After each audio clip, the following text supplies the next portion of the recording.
amplio y es muy bonito. Es un área muy linda de la endocrinología, que es las patologías tiroideas.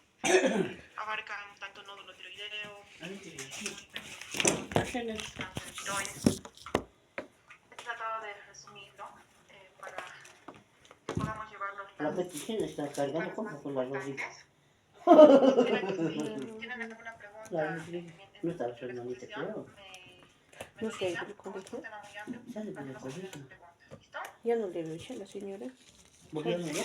En el mismo rol se nos ha hecho con nadie, ¿viste? Ya me va por ahí. Pobre coquito. Vamos a ver un caso clínico. Le he resaltado solo lo más importante para ganar tiempo. Es un paciente femenino de 22 años. Muy la doctora. ¿Está bien, no?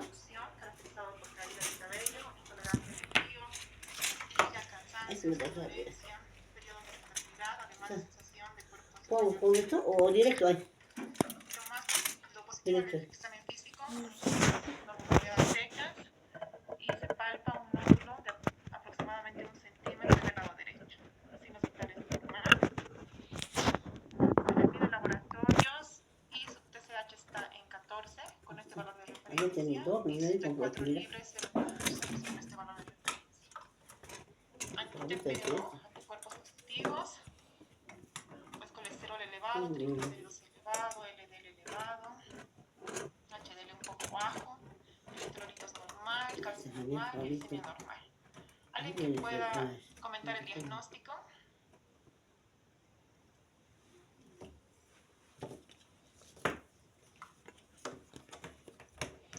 O pueden escribir en el chat.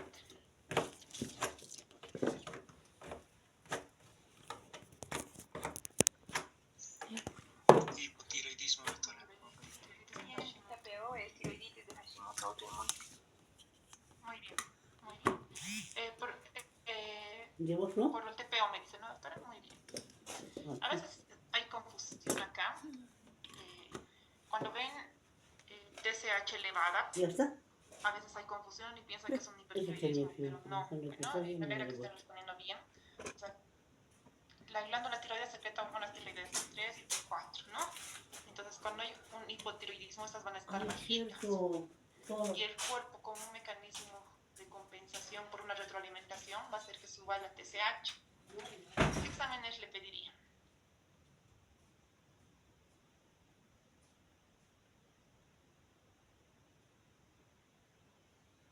A ver. ¿Qué exámenes le solicitaría? Pueden responder en el chat.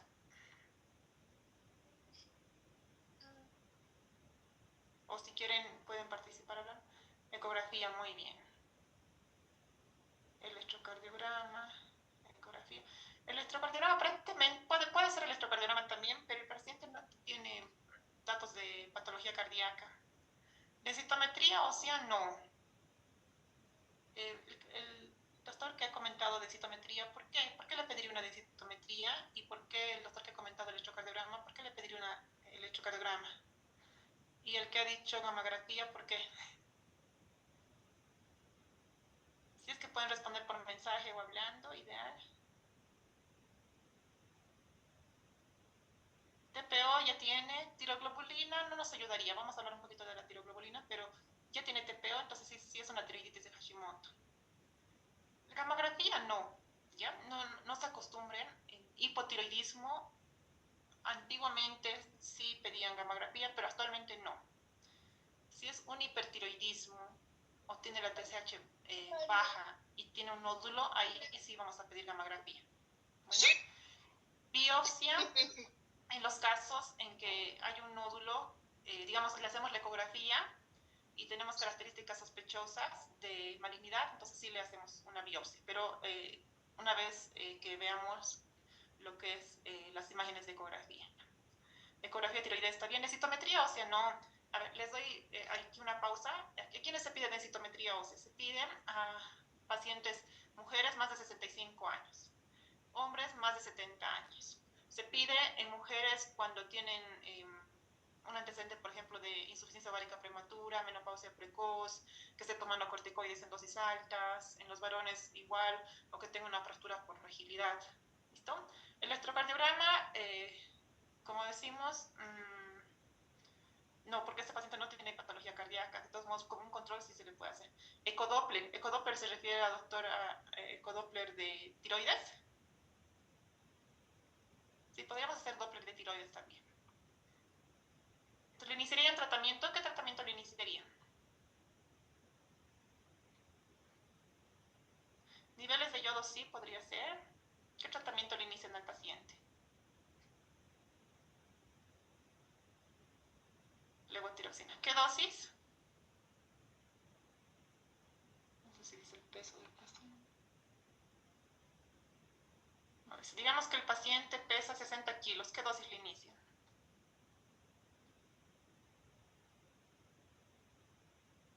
A 1.6. Muy bien. Muy bien. Estamos bien. Pero bueno, ya he visto con las preguntas que estamos muy bien en la parte de tiroides. Estamos bien orientados.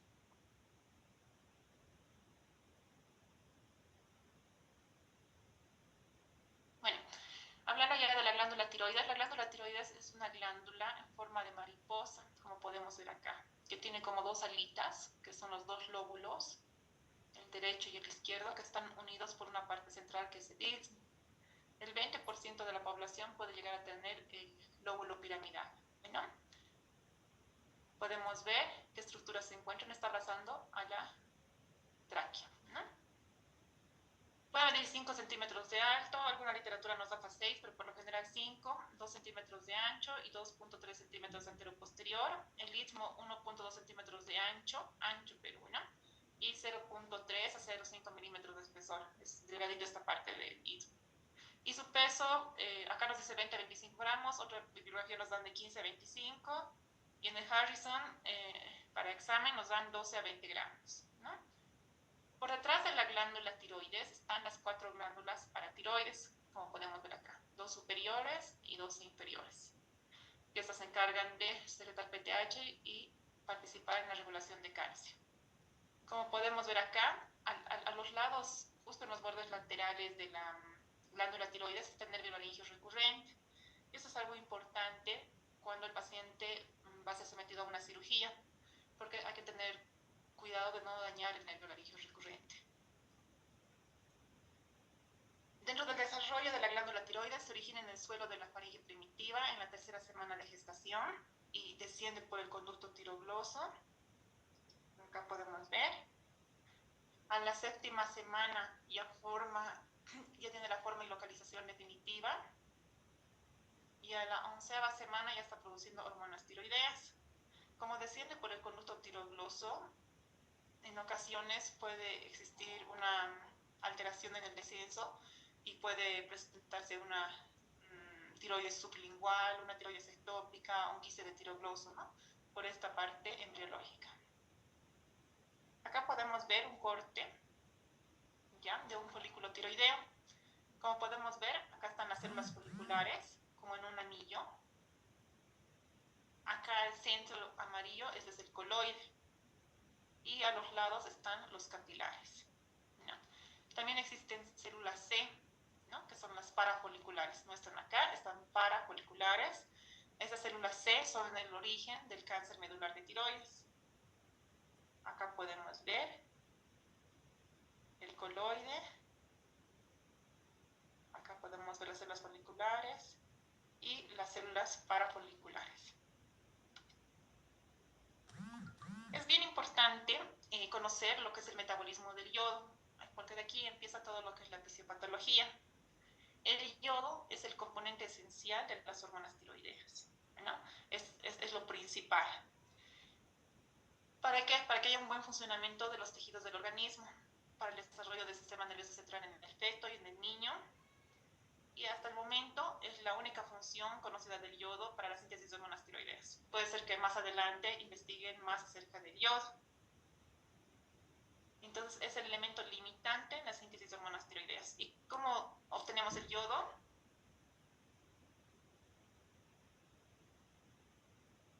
Dieta.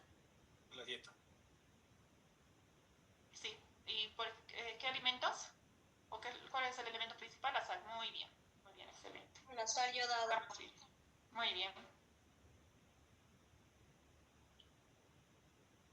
No es el yodo el único elemento que se necesita para la síntesis de hormonas tiroideas. Si bien es el principal, también se necesitan otros elementos como ser el hierro, que está involucrado en la peroxidasa tiroidea como una hemoproteína, y también el selenio, que interviene con el peróxido de hidrógeno y con la formación de hormonas tiroideas, ¿no? Entonces, no solo el hierro, también, pero no solo el yodo, también el hierro y también el selenio.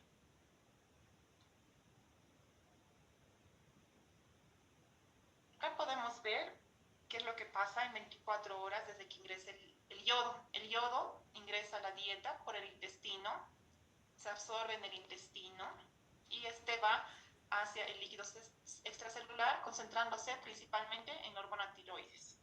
Las hormonas tiroideas liberan hormonas tiroideas hacia la circulación sanguínea y las hormonas son metabolizadas en el hígado.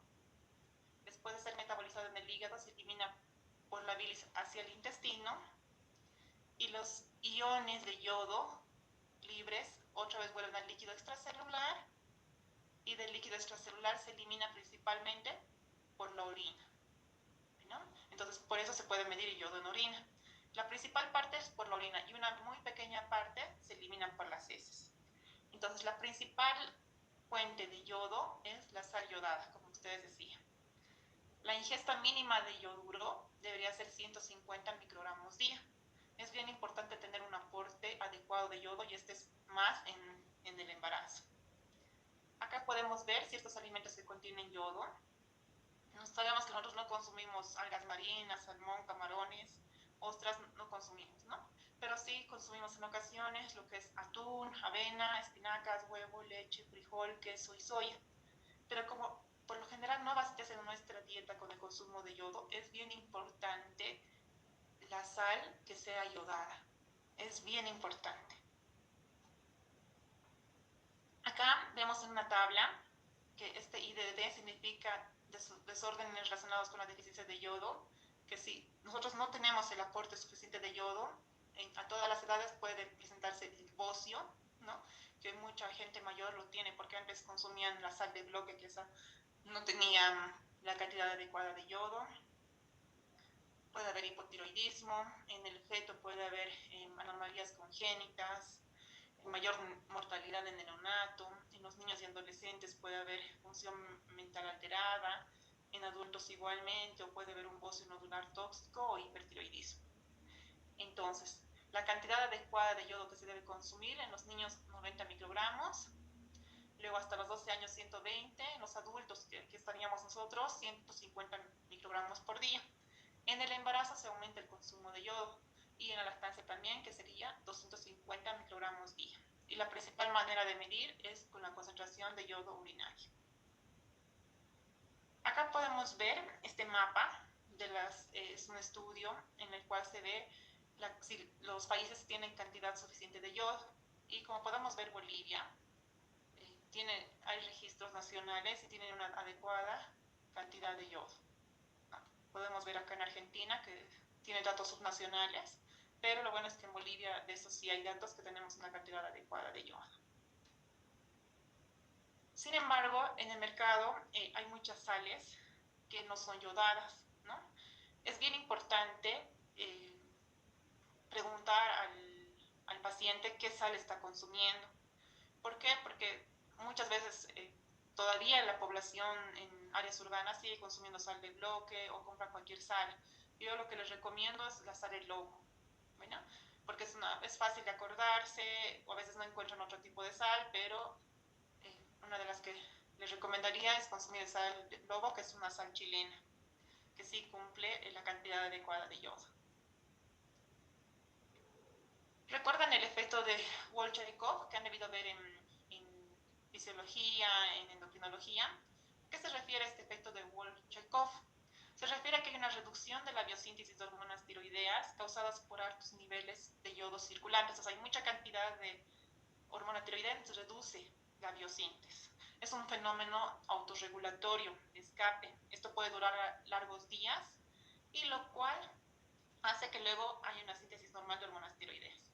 como podemos ver acá, hay mucho aporte de yodo, llega abundante yodo al coloide y posteriormente, como un fenómeno de escape, disminuye la actividad de la peróxidasa tiroidea, disminuyendo el yodo, ¿no? Para que no haya un exceso. Es un fenómeno de autorregulación que existe en las células foliculares. En la fisiopatología de lo que es la patología tiroidea, tiene que ver la biosíntesis, el transporte de hormonas tiroideas, el metabolismo de las hormonas tiroideas, el transporte, la unión a sus receptores, las acciones a nivel de diferentes órganos. O sea, las hormonas tiroideas nos ayudan al buen funcionamiento de todo el cuerpo, al buen funcionamiento del hígado, hueso, corazón, cerebro, ¿no?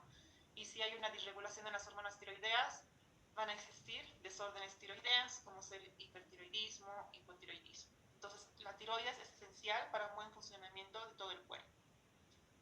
Acá podemos ver en esta imagen, imagínense la imagen que hemos visto, pero ya en un corte más grande. Acá se ve un capilar, acá se ve la célula folicular. Podemos ver que la célula folicular tiene una membrana basal, esta membrana basal que está en contacto con el líquido extracelular y con los vasos sanguíneos. Y tenemos un lado apical, que es, como podemos ver, un poco más ondulado el borde, que este lado apical de la membrana está en contacto con el coloide. Bueno, para que se transporte yodo, ¿qué es lo que necesitamos? El transporte, ¿a través de cuál? ¿Cuál es la principal?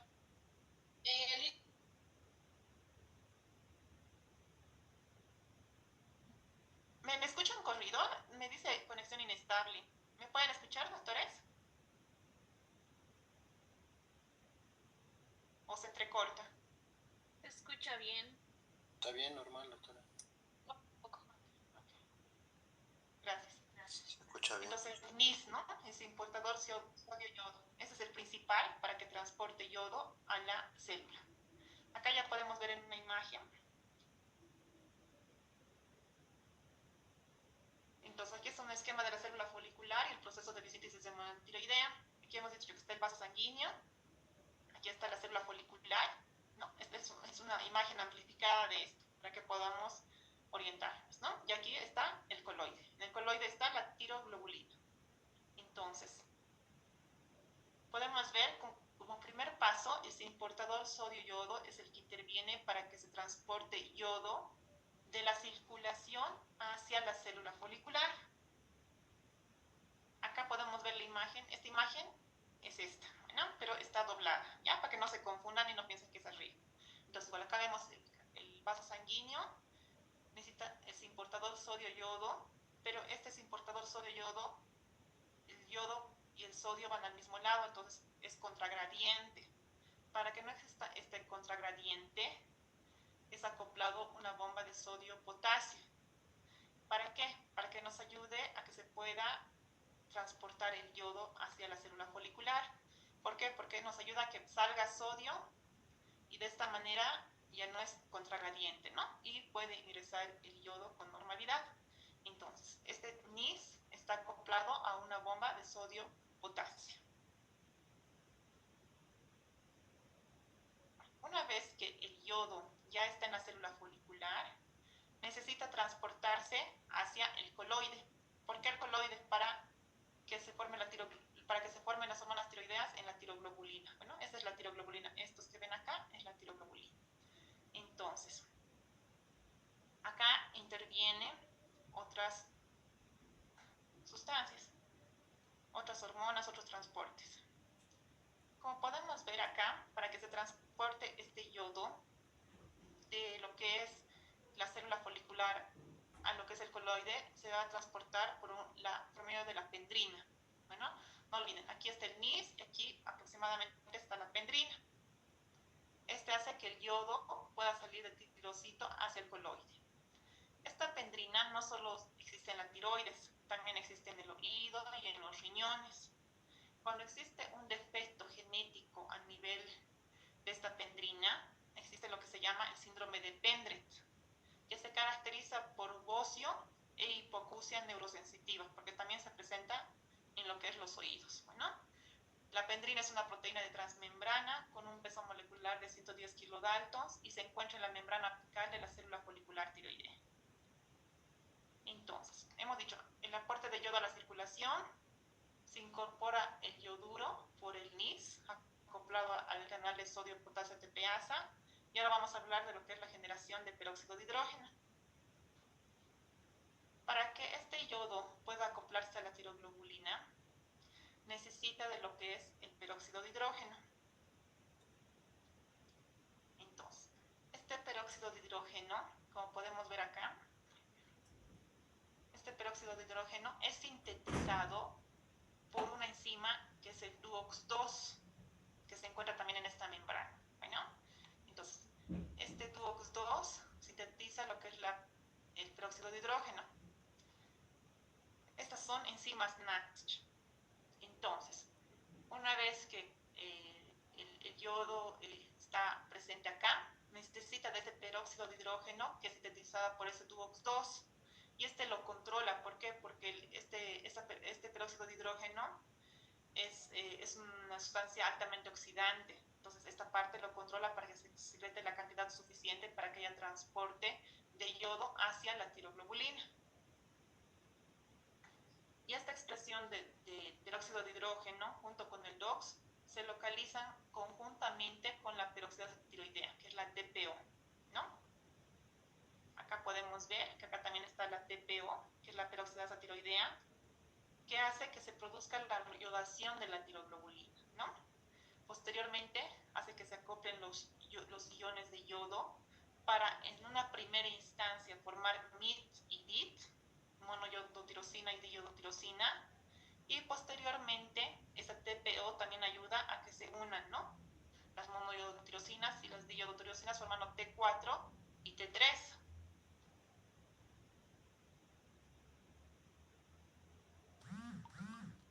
Entonces, ese TPO es importante, es una proteína de membrana que está ubicada en el polo apical de la célula tiroidea con actividad oxidante.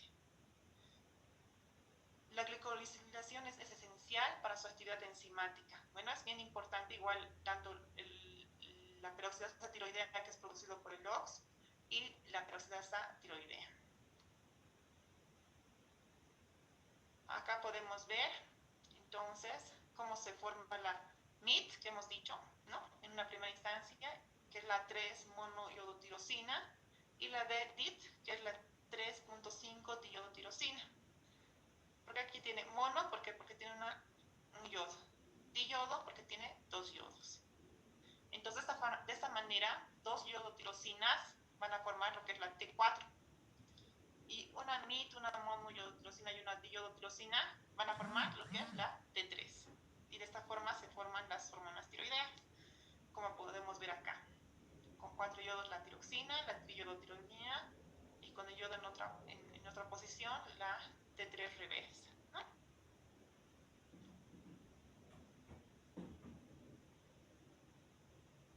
Acá igualmente podemos ver cómo hace que el peróxido de hidrógeno junto con el TPO hace que acepte el yodo y de esa manera se formen las hormonas tiroideas. Entonces dijimos que en acá, ¿dónde se forma todo eso? En la matriz de lo que es la tiroglobulina, ¿no? Acá hemos dicho la iodación de la tiroglobulina, se forma MIT y DIT y luego se unen para formar T3 y T4.